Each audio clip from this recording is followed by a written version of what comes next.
Dominic Roque at Sue Ramirez na huling naghahalikan sa loob ng isang bar. Alamin ang buong detalye rito. Usap-usapan ngayon online sina Dominic Roque at Sue Ramirez matapos silang makuhanan ng video na magkasama at naghahalikan sa loob ng isang bar.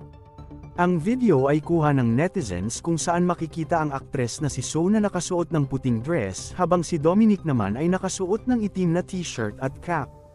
Nakaupo sila sa isang mesa kasama ang ilang mga kaibigan nang biglang hawakan ni Sue ang mukha ni Dominic. Dahilan para sunggaban siya ng halik ng aktor at tuluyang magdikit ang kanilang mga labi. Matapos maghalikan ang dalawa, hinawakan pa ni Dominic ang kamay ni Sue bago ito tuluyang tumayo. Ang naturang video ay kuha sa isang bar sa General Luna, Siargao, kung saan parehong nagbabakasyon ang dalawa.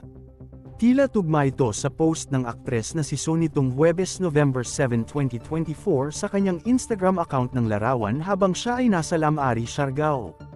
Nag-post naman ang aktor na si Dominic netong Biyernes November 8, 2024 sa kanyang Instagram stories habang siya ay nasa isang resort sa General Luna, Siargao. Naging palaisipan sa marami kung may relasyon ba ang dalawa. Ikinatuwa naman ng ilang netizens ang pagsasama ng dalawa lalo na at parehas umano silang walang karelasyon. Both are single naman, so go lang. Single naman na silang pareho, what's the big deal? Kinilig ako in fairness. Nakakakilig sila kasi pareho silang single at walang strings attached. Love it. Parang normal hangout with friends lang naman. Laplapan intensifies.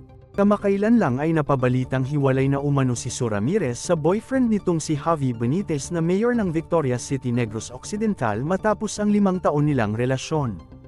Bagamat wala pa ring linaw hanggang ngayon kung may katotohanan ang kanilang hiwalayan. Habang ang aktor na si Dominic Roque ay kumpirmadong single ngayon matapos ang hiwalayan nila ng kanyang ex-fiancée na si Bea Alonzo. Matatandaang nag-post sina Dominic at Bea sa social media upang kumpirmahin ang kanilang desisyong tapusin na ang kanilang relasyon, halos 7 buwan matapos mag-propose ni Dominic kay Bea noong July 18, 2023. Sa pamamagitan ng Instagram at Facebook, ibinahagi ni Bea na pareho nilang desisyon ni Dominic ang maghiwalay. Ilang female celebrities na rin ang nauugnay sa aktor matapos ang kanilang breakup. May katotohanan man o wala, ang mahalaga ay walang maagrabyado ang dalawa dahil pareho silang single.